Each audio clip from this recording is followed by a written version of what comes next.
다른 계절에 비해 두껍고 니트, 가죽, 패딩 등 소재도 다양해 물세탁만으로도 관리가 힘든 겨울옷. 어떻게 세탁해야 할지 고민되시죠? 게다가 세탁 횟수도 줄어 진드기와 미세먼지가 쌓여 관리가 소홀하면 세균의 온상이 되기 쉽다는데요. 오늘 이 시간 최은정 과학교육학 박사, 백남옥 세탁 전문가, 정영숙 세탁 전문가와 함께 겨울옷 집에서 쉽고 간단하게 세탁하고 관리하는 방법을 자세히 알아봅니다.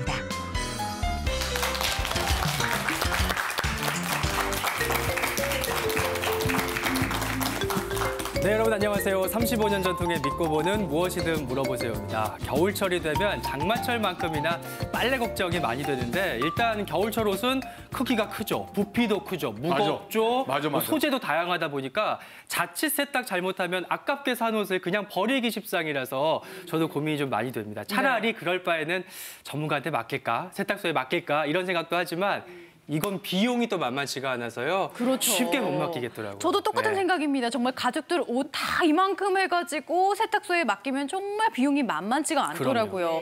그렇다고 내가 집에서 한번 빨아볼까 싶으면은 또 겨울철 옷은 고가잖아요. 그래서 내가 망칠까 봐 걱정이 되기도 하고. 그래서 오늘 내용 준비했습니다. 세탁 장인들 모시고 겨울철 옷 그리고 이불 손쉽게 세탁하는 방법 직접 배워봅니다. 방송 보시다 궁금하신 점 있으시면요. 문자 그리고 티벗으로 함께해 주세요. 딱 떠올려봐도요. 겨울철 옷은 뭐 털옷도 있죠. 니트도 있죠. 모직도 있죠. 패딩도 있죠. 이렇게 소재가 다양하니까 어디서부터 손을 대야 될지 엄두가 잘 안 나는데 최은정 박사님 참 이게 쉽지 않아요. 겨울철 빨래. 네, 정말입니다. 말씀하신 대로 진짜 이 두껍고 부피도 큰데다가요. 또 이제 극세사 같이 가느다란 섬유로 요즘에는 뭐 기모라든지 또 인조 털 같은 걸 많이 만들어놨잖아요. 그러다 보니 섬유가 막 엉켜 있는데 그런데 또 우리가 여름처럼 또 자주 씻지는 않잖아요. 아무래도 조금 덜 씻게 되고 그러면 이제 표피세포라든지 피지라든지 막 떨어져 나오는데 와 현미경으로 보면 눈이 썩는 것 같아요. 너무 두꺼워가지고 진짜. 어떡해요. 네, 그래서 정말 이제 심각한데요. 더구나 이제 또 울섬유가 섞여 있는 경우도 많은데 이럴 경우에는 이제 무세탁이 가능한 그런 니트 종류라고 하더라도 세탁기에 못 돌립니다. 손 세탁을 해야 돼요. 물을 먹으면 얼마나 무거워지는지 제가 온몸이 다 튼튼한데 손목 인대만 좀 튼튼해요. 그래갖고 이 무거운 거 들려고 그러면 힘들거든요. 그래서 골칫거리 중에 상골칫거리인데 오늘 이제 우리 또 진짜 대한민국 최고의 그 세탁 전문가님들이 두 분 오셨으니까 저도 이제 많이 배워가고 그 속의 과학 원리도 설명해 드릴까 합니다. 아니 저도 솔직히 할 말 많은 게 이제 애 키우면서 살림 10년 차거든요. 근데 중요한 건 뭐냐면 겨울옷이 비싸잖아요. 그러니까 또 세탁소 가기가 귀찮잖아요. 그래서 집에서 어떻게 하다가 비싼 옷을 보니까 어이구 이거 망쳤네. 아내한테 혼나기만 하고 그래서 할 수 없이 또 가는 경우가 많은데 그런 분들 굉장히 많죠.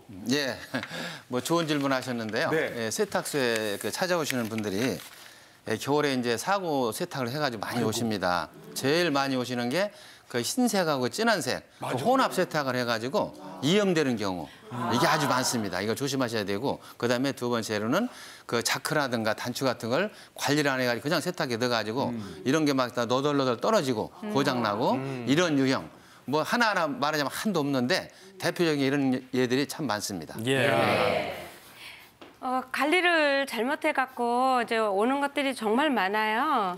그런데 이제 우리가 제일 이제 중요한 거는 이 드라이클닝을 해야 되는데 그걸 안 하고 모르고 그걸 이제 물빨래를 해서 맞아.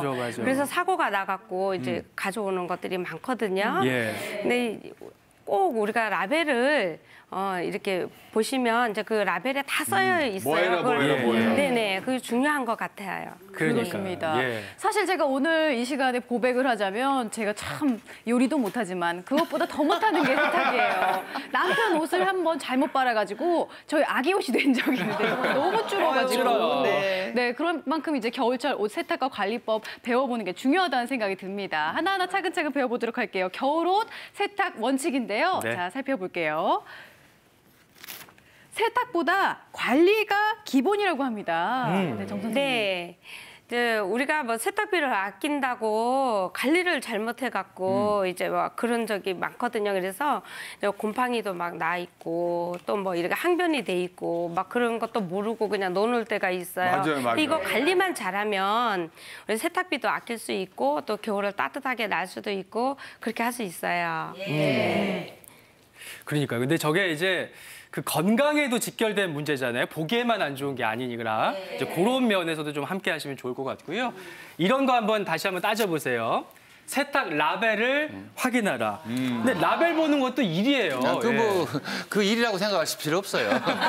잠깐 뒤집으면 바로 나오게 되어 있습니다. 뭐 큰 일거리는 아니고요. 네. 간단하게 보시면 되는데 라벨이 이제 말하자면 품질 관리 표시라고 그러죠. 그 품질 관리 표시를 그걸 안 보고 그냥 넣으시는 분들이 참 많습니다. 그런데 저렇게 품질 관리 표시를 보시면 뭐 중성으로 하라든가 이 중성으로 세탁하는 게 참 중요합니다, 여러분들. 왜냐면 중성은 옷을 때를 이렇게 밀어내는 그런 식으로 세탁을 하는 거예요. 그런데 가루 세제, 알칼리 세제들은 때를 파괴를 하는 때를 파괴해서 옷에서 분리를 시키는 겁니다. 그러다 보면 파괴하는 과정에서 이제 강알칼리 같은 경우는 옷에 이제 탄염을 시킨다든가 염색 결로도 약한 옷들은 물이 싹 빠지는 경우도 있어요. 그래서 중성 세제에 여러분들이 뭐 과탄산 소다라고 내가 소개를 많이 드렸을 겁니다. 이런 걸 흰색은 많이 섞어 놓고 또 진한 색은 약하게 섞어 놓으시면 세탁 사고를 많이 줄일 수가 있습니다. 그러니까 겨울 옷